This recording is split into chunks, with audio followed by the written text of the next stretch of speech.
মাননীয় প্রধানমন্ত্রী, 7 বছরের শিশুকে ধর্ষণ করা হয়, অত্যন্ত পরিতাপের বিষয়। আমরা আপনার কাছে আর একটা কার্ড চাই, একটা আমরা জাস্টিস কার্ড আপনার কাছে আমরা প্রত্যাশা করি। জনগণের কাছে থাকে একটা কার্ড, সেটা হচ্ছে লাল কার্ড। সেই শিশুর বাবা বুঝে গিয়েছে বিচার হবে না, সেজন্য উনি বিচার চাওয়া বন্ধ করে দিয়েছে।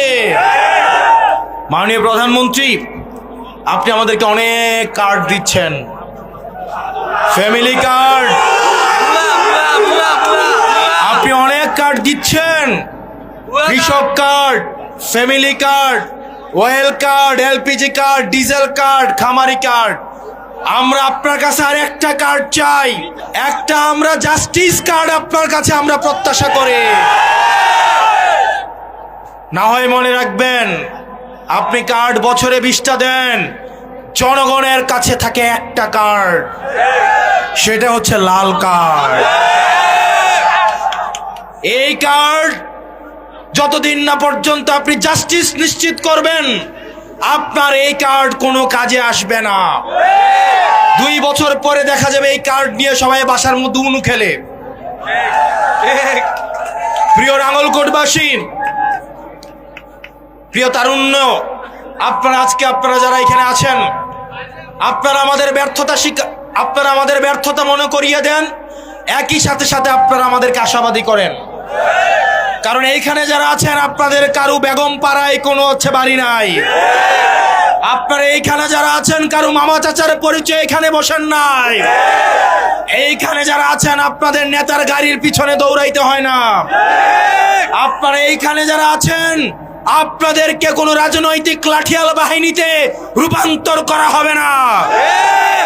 আপনারা এইখানে এমন মানুষ আছেন যারা এনসিপি যদি কোনো ভুল করে সেটার আপনারা সমালোচনা করেন।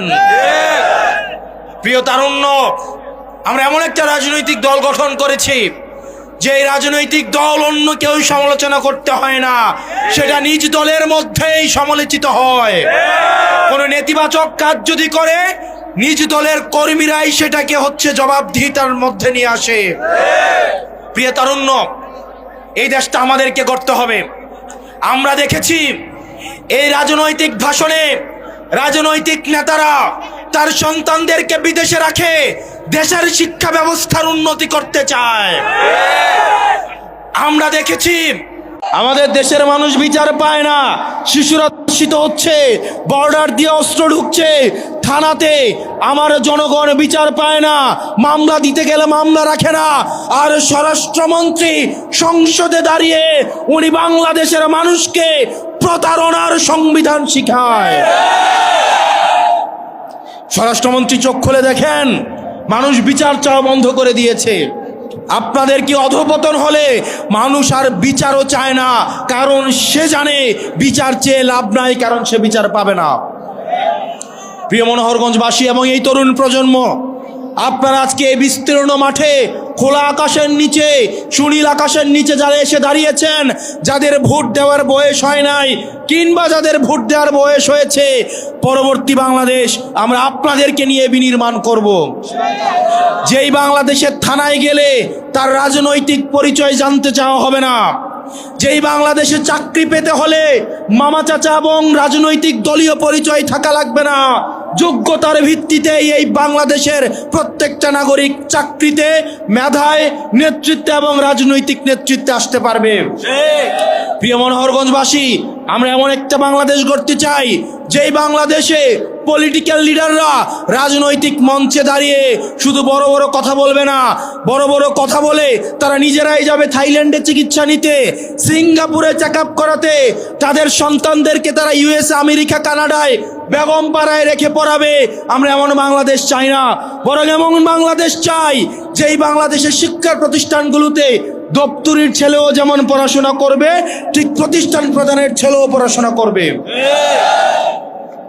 এই বাংলাদেশ যদি আমরা বিনির্মাণ করতে চাই, তাহলে সেক্ষেত্রে মত পার্থক্যের ঊর্ধ্বে উঠে, বিভাজনের ঊর্ধ্বে উঠে আমাদেরকে ঐক্যবদ্ধভাবে এই বাংলাদেশ বিনির্মাণের দিকে যেতে হবে।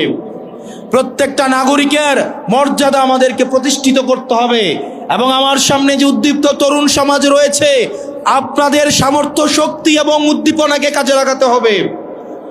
আমরা অতীতের রাজনীতিতে দেখেছি তরুণদেরকে লাঠিয়াল বাহিনী হিসাবে ব্যবহার করা হয়। আমরা চাই না তরুণরা কেবল লাঠিয়াল বাহিনী হিসাবে ব্যবহার হোক।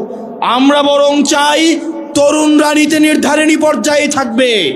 তরুণদের আমরা চাই পরবর্তী বাংলাদেশ বিনির্মাণের যে অঙ্কর সেটা তারা নিয়ন্ত্রণ করবে ইনশাআল্লাহ।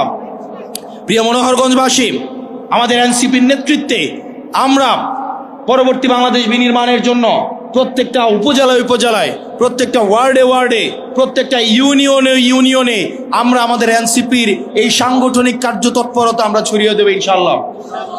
এবং আপনারা নিশ্চিত করবেন, আমার যে মা বোনেরা জুলাইয়ের রাস্তায় নেমে এসেছিল, আমাদের দেশের নেতারা যারা স্বাস্থ্যের দায়িত্বে থাকেন, জনপ্রতিনিধিরা, তারা ছুটি পেলে নিয়মিত চেকআপের অংশ হিসেবে সিঙ্গাপুর এবং থাইল্যান্ডে যায়। তাদের সন্তানদেরকে তারা বিদেশে রেখে তারা পড়াশোনা করায়। যেই লোকটা বাজারে জিলাপি বানায়, আপনি যদি ওই লোকটাকে বলেন ভাই আপনি জিলাপিটা খান, সে যদি জিলাপি খাইতে অস্বীকৃতি জানায়, এই জিলাপির প্রতি কি আপনার আস্থা থাকবে? যেই লোকটা এখানে চটপটি বিক্রি করে, ওই লোকটাকে যদি বলেন এই চটপটিটা আপনি খান, উনি যদি বলে যে না এটা আমি খাবো না, আমি অন্য জায়গা থেকে চটপটি কিনে আইনা খাবো, ওই লোকের চটপটি কি আপনি কিনে খাবেন? তা আমাদের দেশের যারা স্বাস্থ্য মন্ত্রণালয়ের দায়িত্বে, যারা শিক্ষা মন্ত্রণালয়ের দায়িত্বে, যারা দেশের দায়িত্বে, তারাই দেশের সুযোগ সুবিধা ভোগ করে না, বরং তারা বিদেশ থেকে দেশের টাকা পাচার করে সেখানে গিয়ে সুযোগ সুবিধা নেয়। এবং এটা জনগণের সাথে প্রতারণা করা, এটা জনগণের সাথে প্রতারণা করা। প্রিয় মনোহরগঞ্জবাসী, আমরা এটারই পরিবর্তন চেয়েছিলাম। আমরা চেয়েছিলাম এমন একটা বাংলাদেশ, যে বাংলাদেশে একটা সন্তান যখন ভূমিষ্ঠ হবে সেই জায়গা থেকে সে তার অধিকার বুঝে পাবে। আমাদের দেশের চিকিৎসা ব্যবস্থা, আপনি আমাদের দেশের চিকিৎসা সরকারি হসপিটালগুলোতে যান, আপনি দেখবেন ফিলিস্তিনের রাফা ক্যাম্পের থেকে বাজে অবস্থায় সরকারি চিকিৎসাগুলোর। আপনি প্রতিষ্ঠানগুলোতে যান, শিক্ষা প্রতিষ্ঠানগুলোতে যান, সেখানে দেখবেন সেই স্কুলের প্রধান শিক্ষকের ছেলেকে ওই স্কুলে পড়ায় না, সেই এলাকার ইউনুর ছেলেকে স্কুলে পড়ায় না, ডিসির ছেলেকে ঢাকা রেখে পড়াশোনা করায়, আমলাদের ছেলে মেয়েদেরকে বিদেশে রেখে পড়াশোনা করায়। আমাদের দেশের আমলারা বললে মাইন্ড করবে, আপনারা খোঁজ খবর নিয়ে দেখেন, আমলাদের সন্তানরে ওনারা দেশে রাখেন না, ওনারা বিদেশে রেখে পড়াশোনা করায়। অর্থাৎ ওনারা এমন একটা সার্ভিস আমাদেরকে দেন, যেই সার্ভিসটা ওনারা নিজেরাই গ্রহণ করেন নাই, যেই সার্ভিসের উপর ওনাদের নিজেদেরই আস্থা নাই। তাহলে যেই সার্ভিসের উপর আমার নিজেরই আস্থা নাই, আমি নিজেই গ্রহণ করি না, এই সার্ভিসটা যখন আমি জনগণকেই দিচ্ছি, তার মানে এই সার্ভিসের মধ্যে অবশ্যই কোনো না কোনো প্রতারণা রয়েছে। প্রিয় মনোহরগঞ্জবাসী, আমরা এই সিস্টেমগুলোকে পরিবর্তন করতে চাই। আমরা